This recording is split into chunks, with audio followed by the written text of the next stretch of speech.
Welcome to Now Hear This. I'm your host, Chris Spangle. Now Hear This is a conversation with leaders in Indianapolis that are working to improve the lives of Hoosiers. Our goal is to empower you to join in their work and make a difference while informing you about the unseen aspects of life in Indiana. If you miss an episode, you can listen via podcast at nowhearthisindy.com. Today, our guests are Jennifer McLeod and Jessica Ledesma from the Starfish Initiative, which is an exciting organization that I had not heard about before preparing for this interview. So I'm very excited for all of you to hear about the Starfish Initiative. So let me introduce my guest. First, let's talk to Jennifer McLeod, who is the SVP and Chief Advancement Officer of the Starfish Initiative. Thank you for joining me. Thank you, Chris. Thank you for having us. Absolutely. And Jessica Ledesma, who is a match specialist. Jessica, welcome. Hi, thank you so much. I'm glad to be here. Excellent. This is your first time on radio. It is, so I may be nervous, but I'm ready. All right, you've done great so far. We're only 30 seconds in, but I have faith in you. You can check out the Starfish Initiative at starfishinitiative.org or call them at 317-955-7912. Let's start with Jennifer. What is the Starfish Story? So the Starfish Story is one where there were three gentlemen back in 2003 that saw the need to help young people who were experiencing unearned adversity but showed academic promise and had a desire to attend college. They thought at that time that giving them the opportunity to attend private schools in Indianapolis was the way to help them achieve their academic goals. But later found that that wasn't necessarily the case, and what was more critical to their success was pairing them one-on-one with a mentor. And through that, Starfish evolved to be a one-on-one mentoring program with a focus on college preparedness, career exploration, and character development. So we're now 17 years old. We have about 1,200 alumni who have gone through the Starfish program, and we are looking to grow the number of young people that we serve in Marion County. We currently serve about 425, and our goal is by 2022 to serve 850 Marion County high school students. Wow, that's impressive. So on the day-to-day level, Jessica, what does your work look like as an organization and for you personally? Yeah, of course. So, day to day, I think our work is definitely guided by just the inspiring stories that we have from our scholars and the mentors. Me specifically, I am a match specialist. You can think of it a little bit as a client liaison. And so I'm the person that will help recruit scholars, bring them in through the program, teach them everything they need to know about what it means to be a Starfish Scholar. And of course, then as their mentors join them and they're matched, I'm someone there that's, able to help them, provide them with resources. I coach mentors on how to coach the scholars. We take a strengths-based approach, and so we're just people who are the champions, the person in the corner for the scholars and, of course, for the mentors as well. So, yeah, it's a definite rewarding job. It's something that we absolutely love doing, and there are plenty of success stories that we just love hearing on a daily basis. How did you personally get involved with the organization, Jessica? Great question. Yeah. So I had studied secondary English education at IU, and what I realized during my time in student teaching and my time in Lawrence Township schools was that I absolutely loved the students, but I felt like I didn't have the time to get to know them one-on-one and to take away from the classroom time. And so I was pointed in the direction of Starfish and went in wanting to be a mentor and just to make an impact on that one life, and ended up turning it into a career. And so it's been a really exciting ride, but I'm glad to be able to bring in all my knowledge on education and curriculum to really help the programming team and, give the scholars as many resources as possible. Great. And Jennifer, how did you end up at Starfish? Why is this your passion? Sure. It's my passion. I was in higher education and working with an adult student population of similar demographic background of the scholars that we served. And as I transitioned, I was introduced to Starfish Initiative and thought that this is a great opportunity to help young lives be able to make some choices early on that can give them the opportunity to have greater success at an earlier point in their life. and be able to grow from that. I think there are a tremendous number of students in Marion County who are facing what we term as unearned adversity, but are very bright, very talented, and just having someone to help guide them will help them go a long way and ultimately benefit not only themselves, their family, their community, but the city and state at large. So the term unearned adversity, can you expand on that? What does life look like for your scholars before they get involved in the program, Jennifer? Sure. So some specific things that students coming into the Starfish program typically have in common is that they are all eligible for 21st Century Scholarship dollars, which means these students are eligible for free and reduced lunch. So they fall within an economic threshold that places them categorically in a place of need. There may be in neighborhoods that see a higher level of crime. They may be in a single-parent home or a grandparent-led home. They may have had DCS cases. And so they are facing those types of things that they didn't initiate themselves, but they are, for lack of a better word, a victim of the circumstances in which they live, maybe a lower rated school, but they are academically gifted or talented and have a desire to accomplish some things in terms of academics and career. Okay. And Jessica, when she says academically gifted, what does that look like in a student? How does that show itself to Starfish Initiative? Of course. So the first thing that I tell people is our students are very inquisitive. They're academically driven.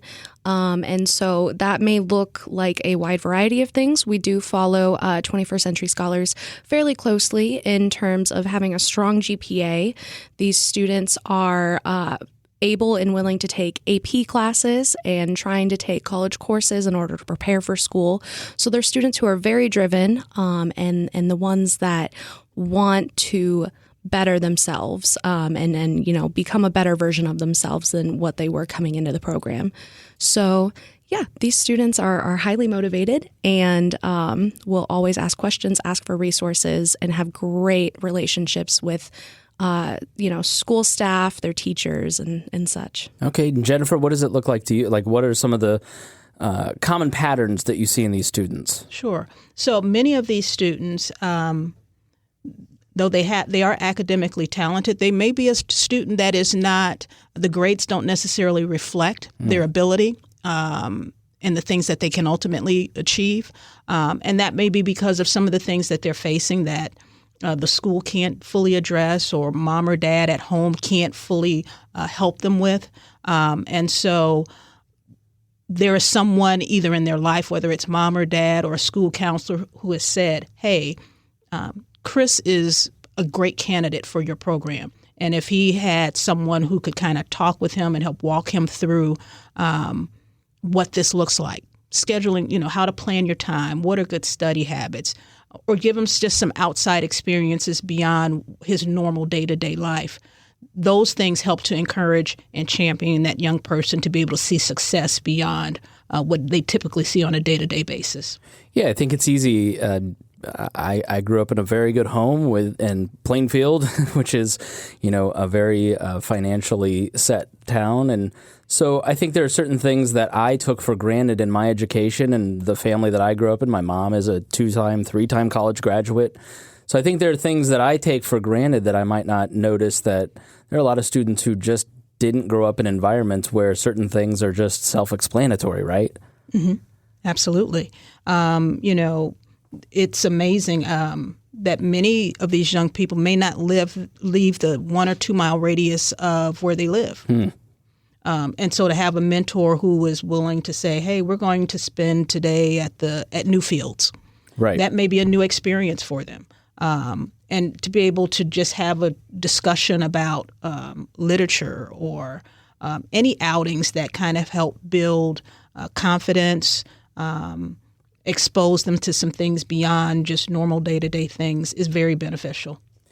Yeah, I heard Brian Payne, who's a local nonprofit leader, talk about networks of power are incredibly important in the development of diversity and giving people who are in lower economic situations more opportunities. I mean, in your work, Jessica, what have you seen in terms of the expanded horizons of students who come from what was the term that you used that I asked about? Unearned adversity. Unearned adversity. Students who are coming from unearned adversity. What does it look like when they're in the program and you see that their mind expand? These bright little minds start to go, whoa, cool. No, of course. So this question, just makes me smile thinking about all the things that the students encounter.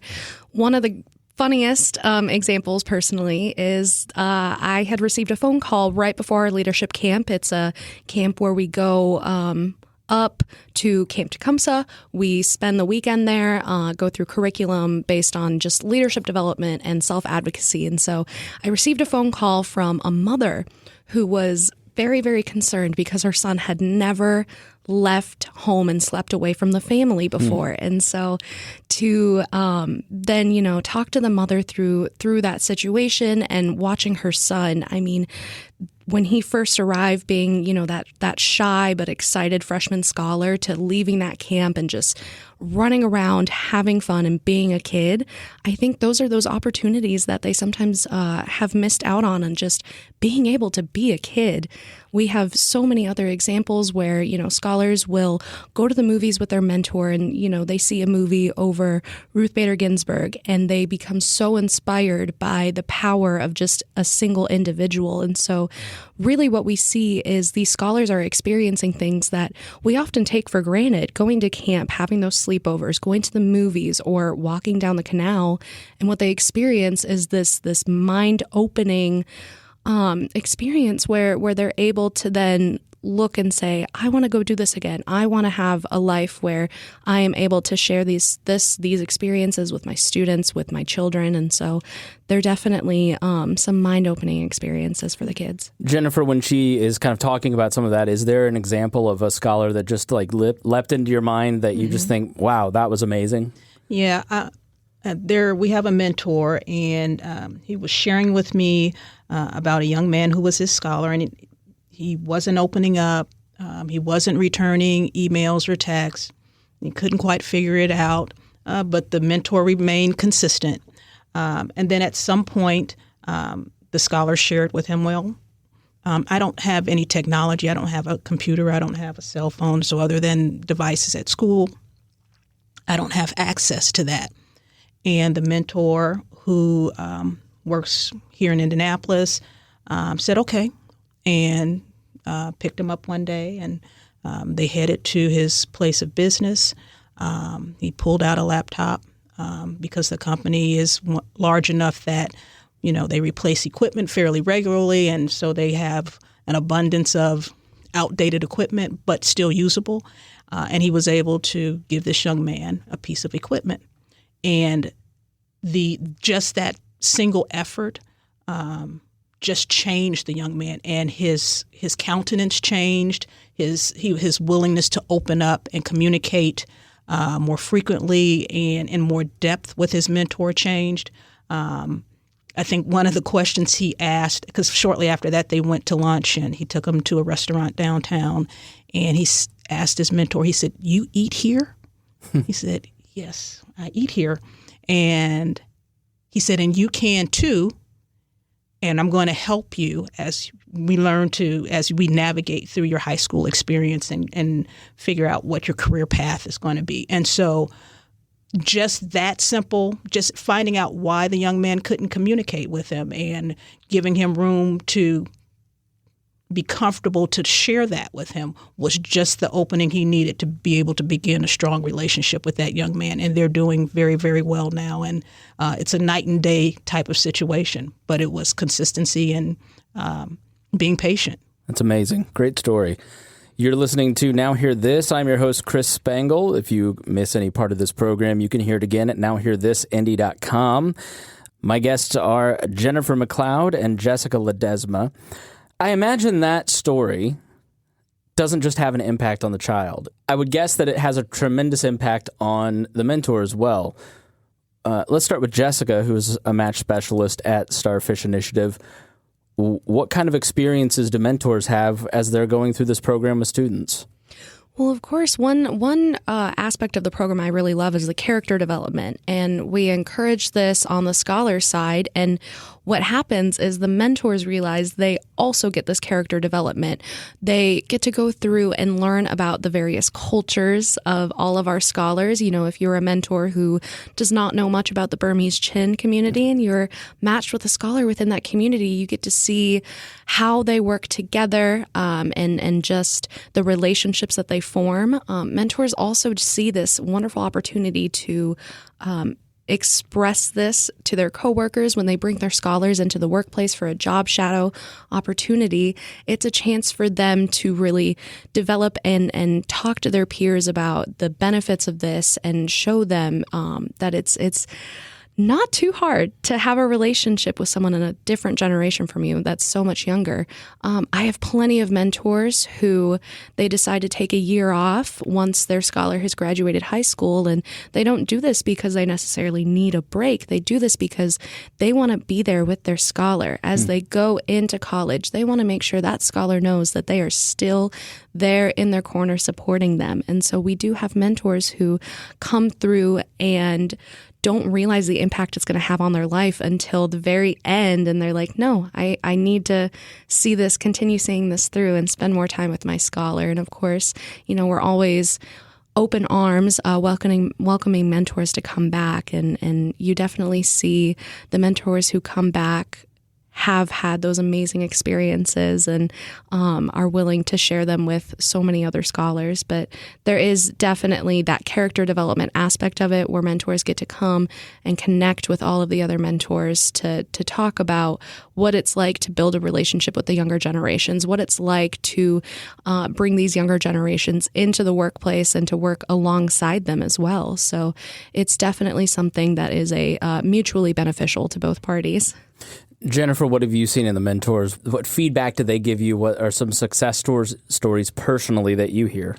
You know, interestingly enough, much of the staff at Starfish are mentors. And I think we all kind of bring our own successes and our rah-rah moments when we've seen growth within our individual scholars. My scholar is a sophomore this year. When we initially met, she was pretty quiet, a little fearful of just basic things, even placing an order at a restaurant.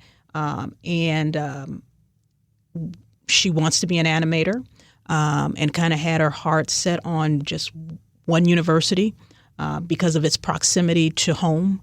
But in the last 6 months, she's picked up learning Japanese.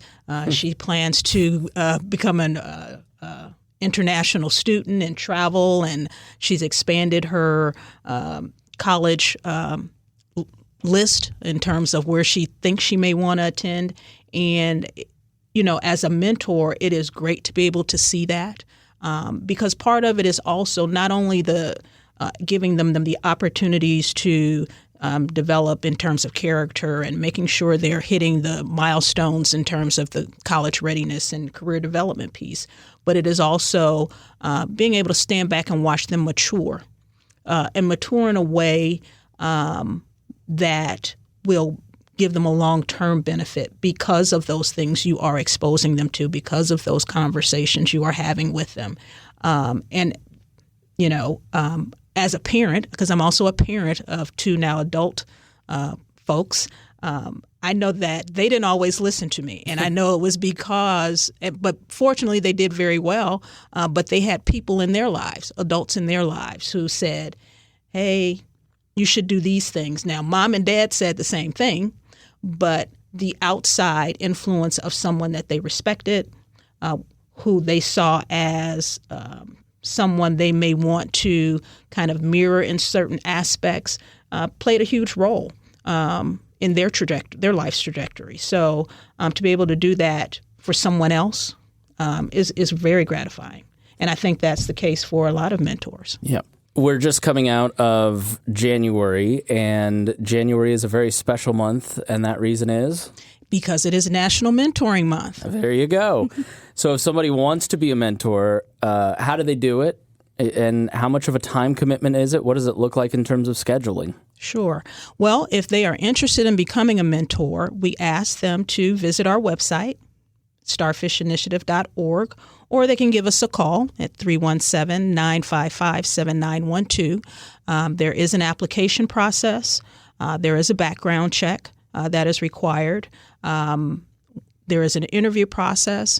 And all of those pieces take place so that we can, one, explain to you the commitment level of the program, which is a minimum of 2 years, the requirements that each mentor is asked to make in terms of mandatory Starfish Initiative events and things of that nature, but also so that the team can collect information to ensure that you are matched with a scholar that you can help succeed.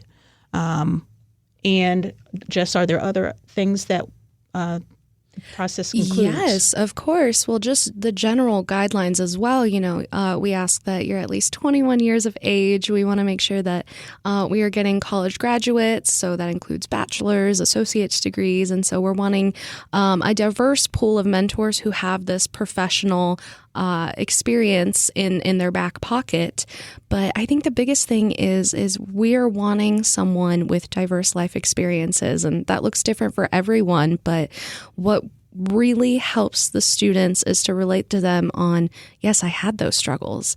Yes, I went through this just as you did. We may not be the exact same person, but we've both been through this. And so we want the mentors who are open to share their struggles, to share their successes, and to guide the scholar in the right or wrong direction so that they can make their own mistakes, they can have their own successes, and like Jennifer had said earlier, just look to someone to as a role model and to be certain aspects of their mentor. So definitely we're wanting the mentors to just have the open mind and the readiness to explore this new relationship with a whole new kind of person, and that person is this eager scholar just ready to learn from you.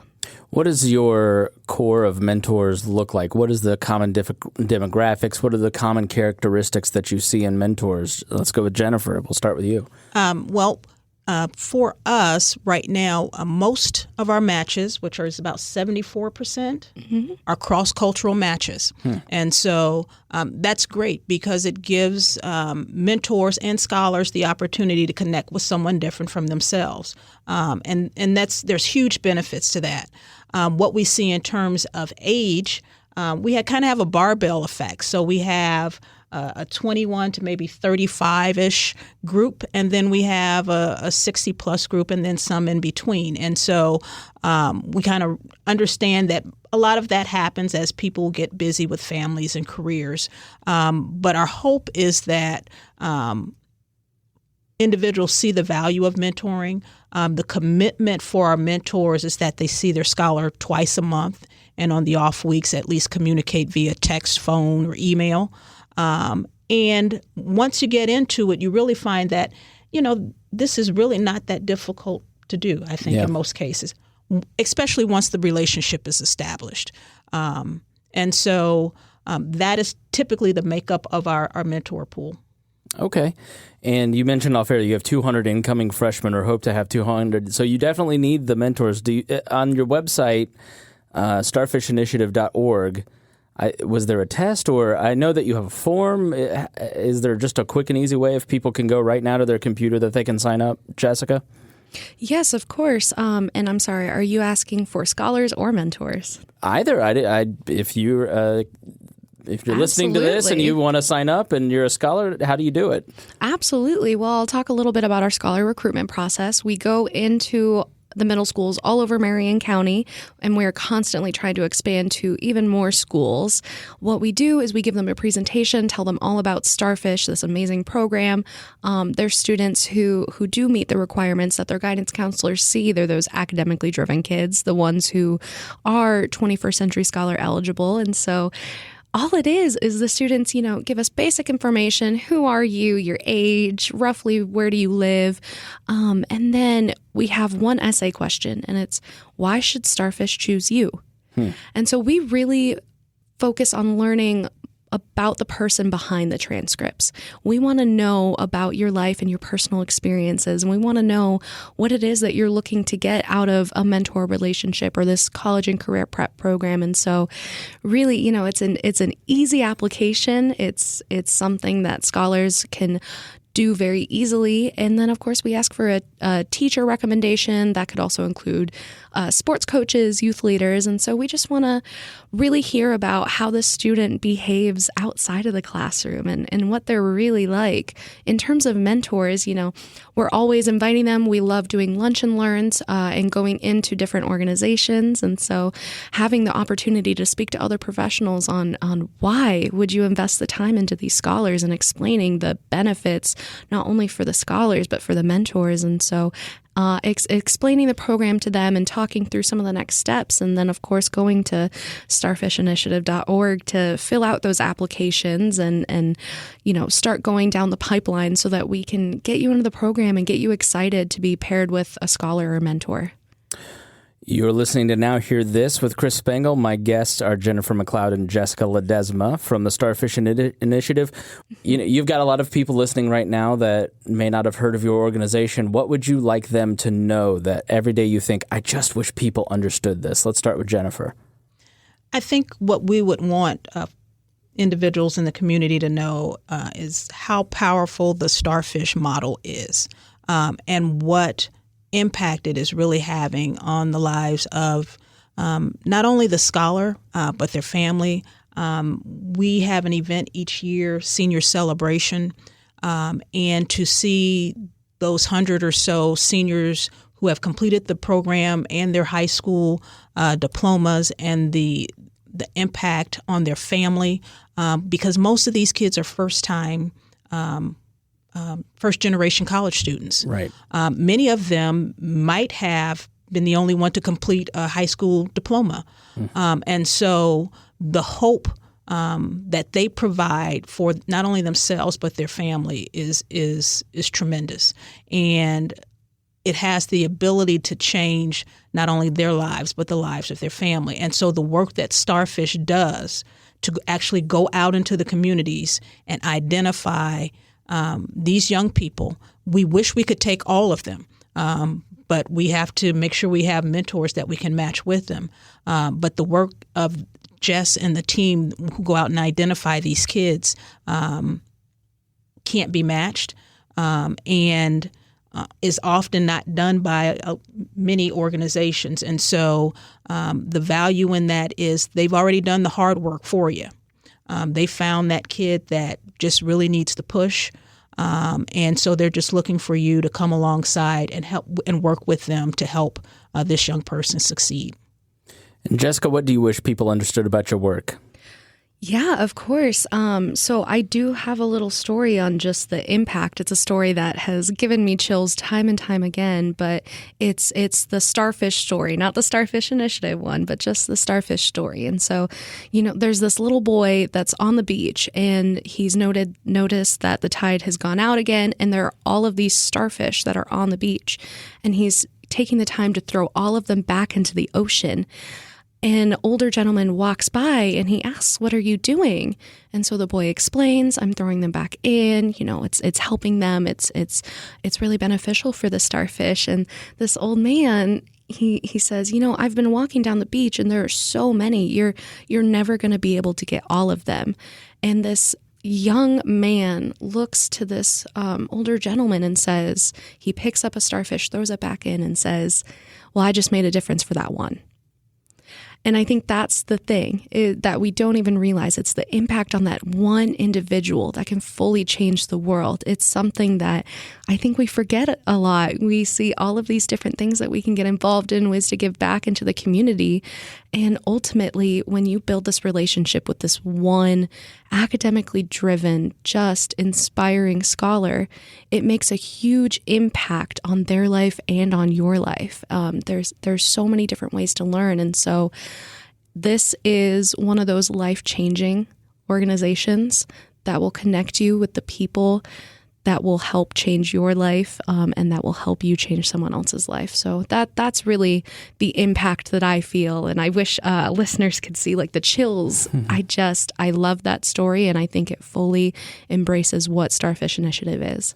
Thank you for joining me. If you want to learn more about the Starfish Initiative, then go to their website, starfishinitiative.org, or call them at 317-955-7912. Thanks for listening to Now Hear This. I'm your host, Chris Spangle. If you missed any portion of our program, you can listen on our website, nowhearthisindy.com. If you'd like to have your organization featured on the show, please contact Gabby at 317-475-7407 or via the contact page on our website. Thanks for listening, and we will be back next weekend with Now Hear This. Our goal at the Chris Spangle Show is to help you sound smarter while talking with your friends. If you struggle to understand politics, we explain it from an independent, libertarian perspective with all of the irreverence modern politics deserves. We toss out the screaming heads and put people before political parties and give context to the news to make you think. I'm the host. I'm a 15-year veteran of politics and media, and this show is published every Saturday. It's part of the We Are Libertarians network, and be sure to join Wall Plus for bonus podcasts, the complete archives, commercial-free shows, and more. Subscribe now at wearelibertarians.com.